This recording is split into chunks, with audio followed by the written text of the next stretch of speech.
So first of all, I need to define a few things. Firstly, a book.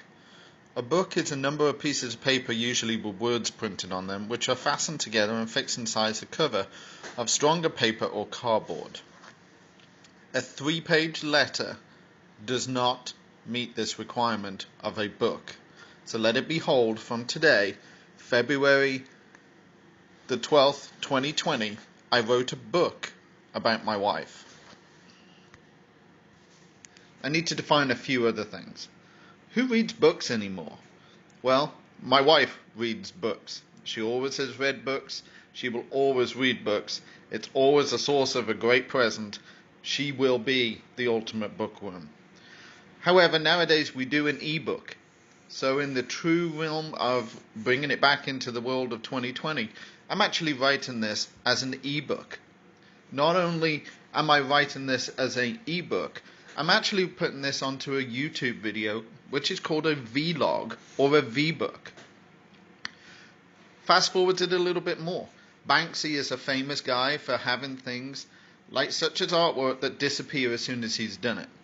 So, in the true words of that, this ebook or book or vlog or YouTube video will disappear after one viewing, and it will never be able to be played again. So listen up. So some may be asking, why are you writing a book about your wife? Well, there's only one true word answer for that, and it's probably guilt. Guilt because I've done something wrong? No. Guilt because I've not really done anything? Probably yes. I hear a bunch all the time. So-and-so wrote a love letter for his wife that's 3 pages long because they were broke and they couldn't afford a paper, and they couldn't afford a present. So-and-so bought me donuts. So-and-so bought me spur of the moment flowers. So-and-so did this. Well, okay. None of you has ever had a book, an e-book, and a vlog written about you all in one. So that's why I'm writing this book. I've been married 20 years in 10 and a half months. So, yeah, technically I've been married 19 years. But 20 years makes it seem like it's so much more achievable. 19 years seems like, it's kind of there, you know? But let me tell you, for me doing anything for 19 years, that person must be really, really special. And she is.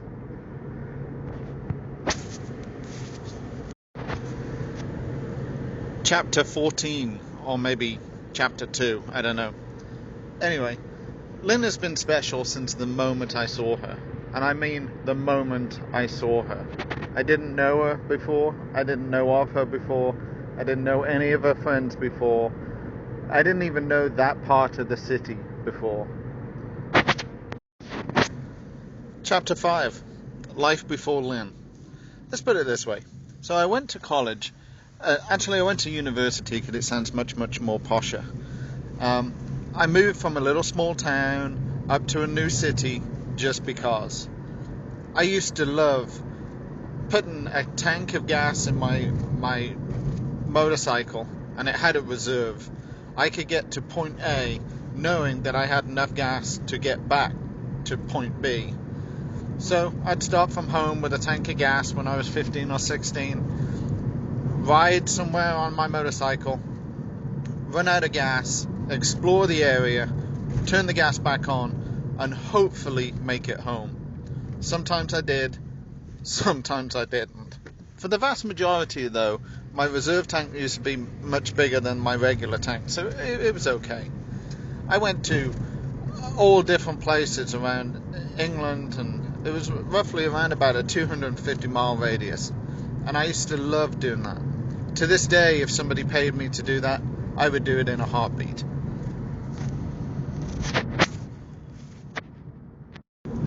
I explored places, the petrol tank got bigger, and I explored further afield. One day I found Glasgow, or actually I found Scotland, and I decided to go.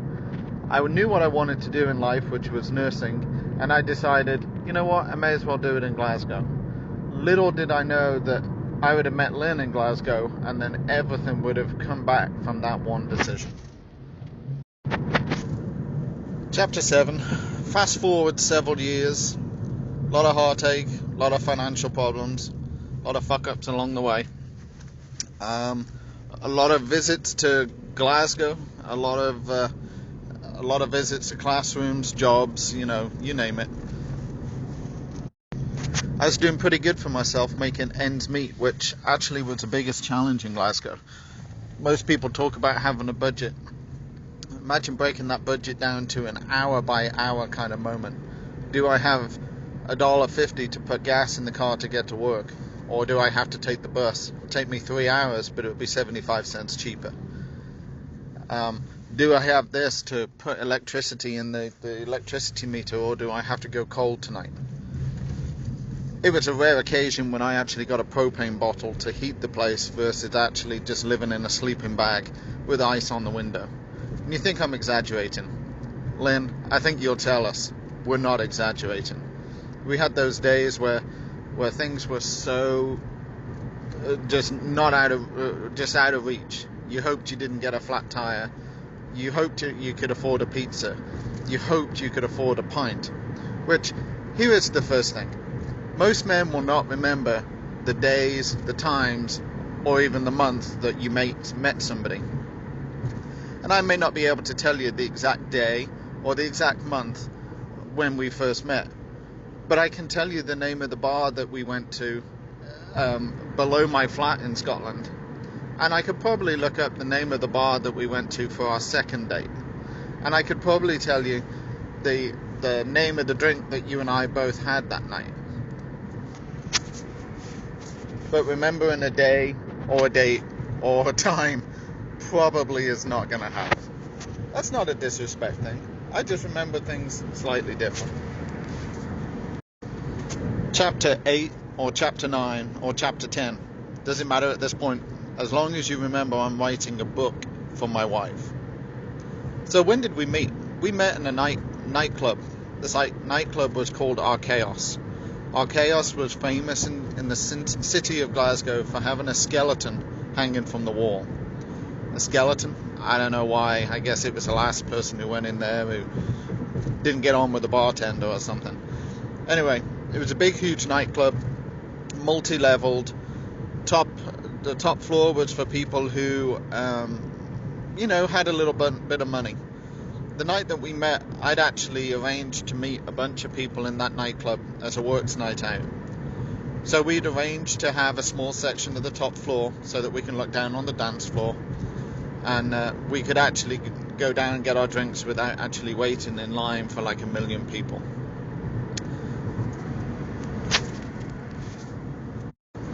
From this dance floor, you had a pretty good bird's eye view too of the birds on the floor.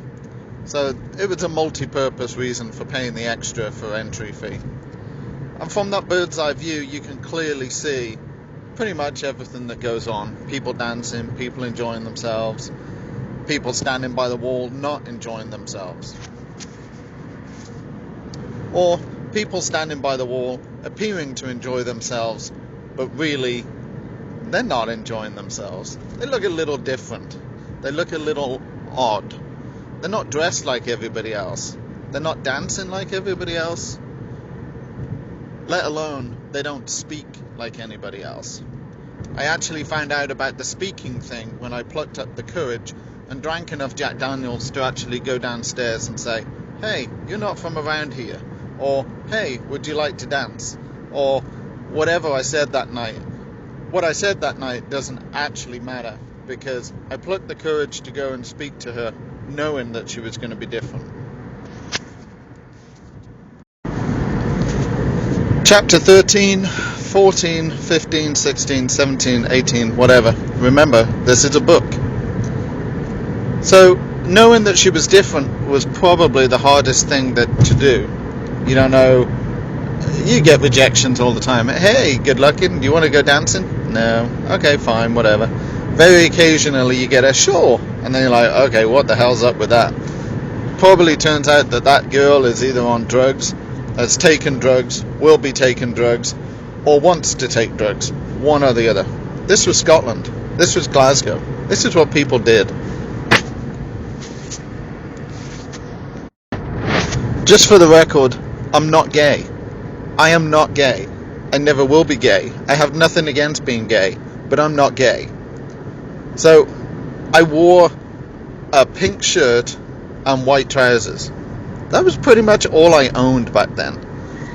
Well, I tell a lie. I had a couple of pairs of jeans that were covered in oil, and I probably had one outfit that I wore for work when I had to, when the bosses were in. Oh, and I had a pink tie that I remember buying when I was like 15 or 16 because pink ties were the craze. That doesn't make me gay. So when I ask somebody to dance and they say, no, are you gay? Or assume I'm gay, I get a little different. I get a little standoffish. I'm like, what? No, I'm not gay. I'll prove to you I'm not gay. So the rest of the evening, well, okay, the next 20 minutes was kind of proving out, why did she think I'm gay? Why isn't she going to dance with me? Why does she talk funny? Why is she here if she's dressed in a turtleneck standing up against the wall and she obviously doesn't look like she's enjoying herself? Why?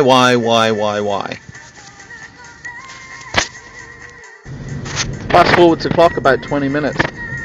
Why is this gorgeous chick still talking to me? Why? An hour later, I really cannot hear a word this girl is saying because she sounds a little different. She talks a little different. She really tells you exactly what she feels.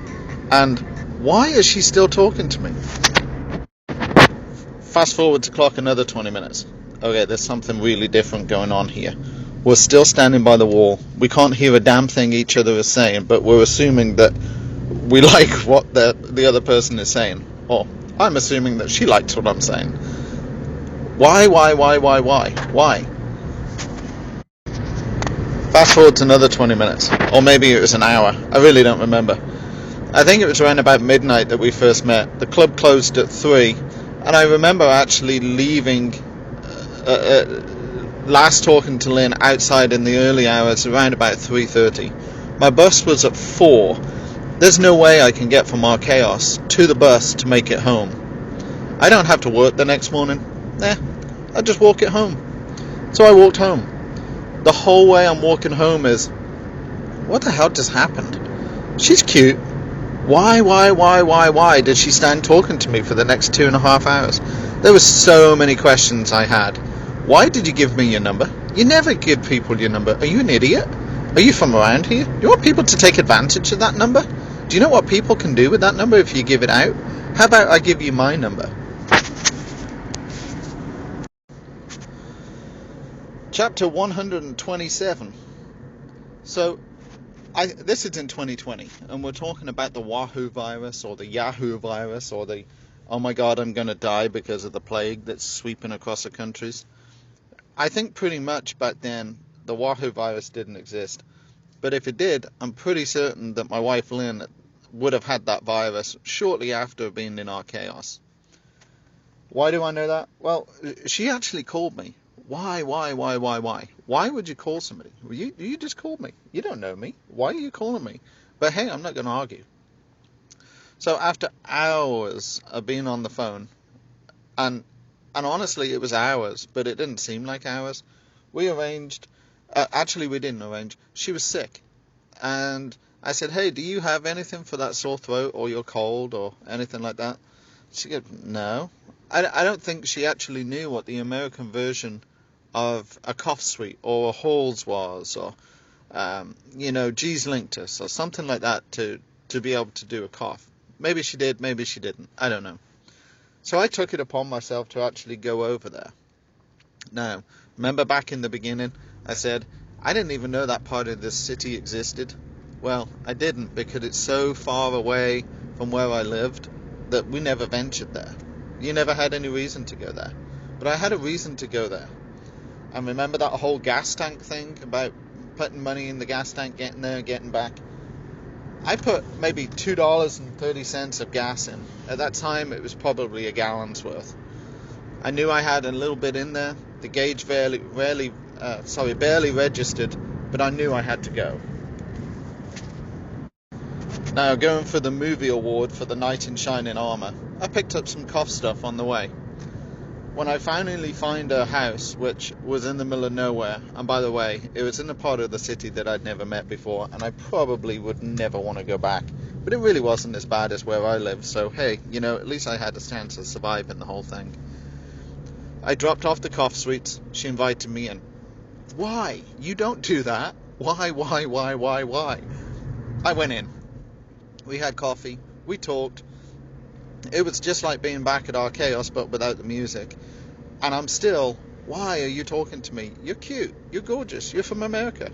Why? Anyway, fast forwards a little clock. I had to leave. I had to work the next day.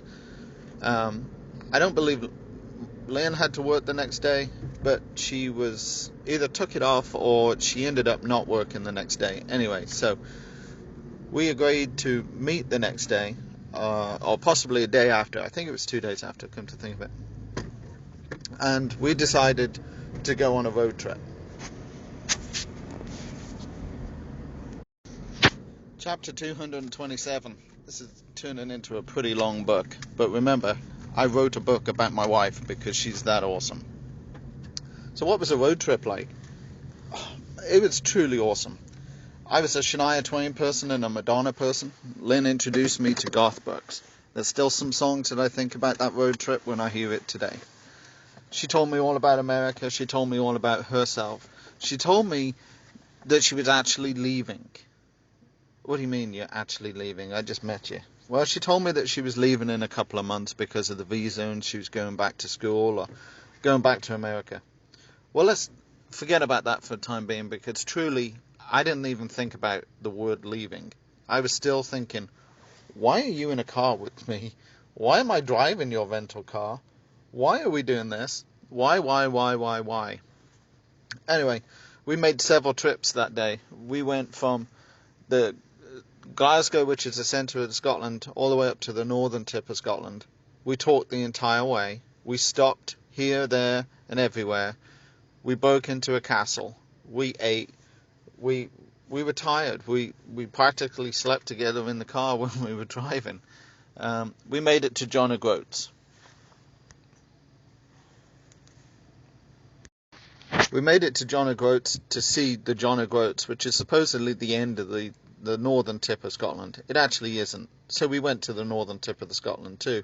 But really, this is about the John O'Groats trip. How awkward I felt, how wonderful she was, how I really was glad that I was trapped in a car with her for 8 hours, going on a road trip, which I really wanted to do, which I've never done before. Everything was just weirdly wonderful. There was an awkward moment where she had a camera and we were putting it on automatic timer to be able to take a picture. Now, remember, I never had a camera that automatically took a picture, so I'm like, this is pretty cool. What do you have to do? Oh wait, you press a button and then you pose, so we're both in the same picture? Well, that's going to be a little odd. How do you do that picture? Do you put your arm around her? Do you not? Do you kiss her? Well, yeah, but no. Do you just stand beside each other like you're in an army kind of deal and pretend that you know each other and pretend that you smile? Or, man, that was so awkward.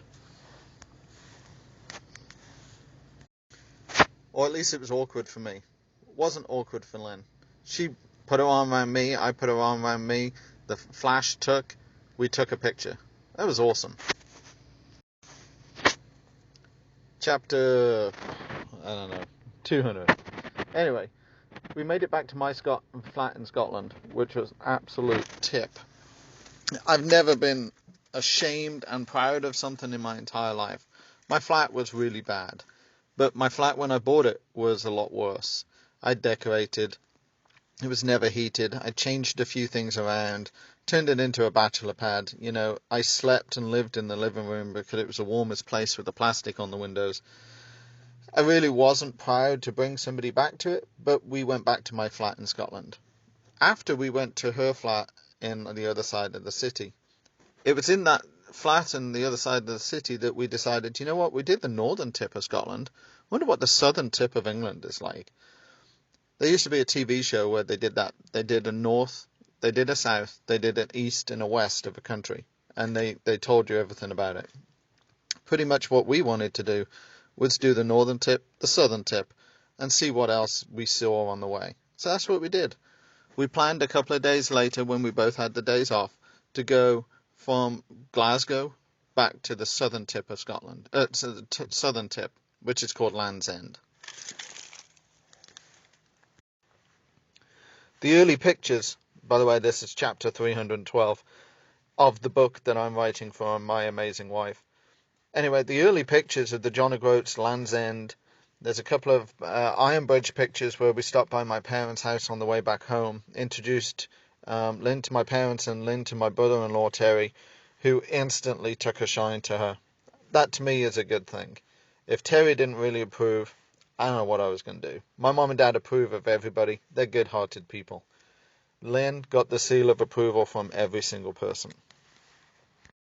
Anyway, the early pictures actually show us getting from really not comfortable, okay, this is a total stranger, but hey, this is 8 hours I've spent in a car, now I'm getting to know the person, to Land's End, where we're kind of actually feeling a lot more comfortable to each other.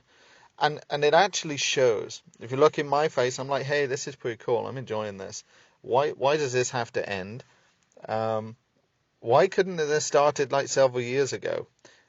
How did this happen from a nightclub where she was standing up against a wall wearing a turtleneck? How and why and why and why? Many questions. I didn't even talk about the mushroom. The mushroom. So what's that mean? The mushroom haircut. I called it the mushroom because it looked like a mushroom. If you look at the early pictures, you can see the mushroom. To this day, I still make fun of the mushroom. One of the best things that I absolutely love about Lynn is when I make fun of her, she smiles, she laughs. She's not ashamed to say, yeah, right, okay, whatever. Nor is she afraid to say, get the off. She'll definitely tell you how she feels. She definitely told me how she felt in Land's End. She was enjoying herself. This is fun. For me, I'm like, wow, this is pretty cool. I can't believe this. This is everything that I've always wanted to. This is everything that I've always wanted to do. She is the person that I've always wanted to meet. And now I've met her. So those early days, chapter 500 by the way, those early days was all about learning new things about her. And I still, to this day, 20 years in 10 and a half months, remember, I will still learn things about her that I did not know. It's not that she's secretive. It's just that every day there's new opportunities to listen to her, to get to know her, and learn new things about her. Some of the same things are always there. What annoys her, still annoy her 20 years later. What she loves, she still loves 20 years later. Policies, procedures, when things don't go right because somebody didn't do what they were supposed to do, those still annoy her. When you make her laugh because she really wasn't expecting it, or she goes red because you say something that she really didn't know how to handle, those things still the same. After 20 years in 10 and a half months, those things are still the exact same as what they were back then. I believe in the book world, they call this chapter the epilogue, which tells you what I'm going to say in my next edition of the book. Remember, you don't really need to know what's in the next edition of the book. You don't really need to have listened to the whole chapters. Lynn is the person that I most adore in the entire world. She's the person that I most adore in the entire world from the day I met her. For what reasons? For being Lynn. And I know that sounds corny. From the day I met her, she was completely different. She's completely honest. She's loving. She's trustworthy. She'll tell you if you're being a dick. She'll tell you if you're not being a dick. And then she'll tell you that you're being a dick by not being a dick.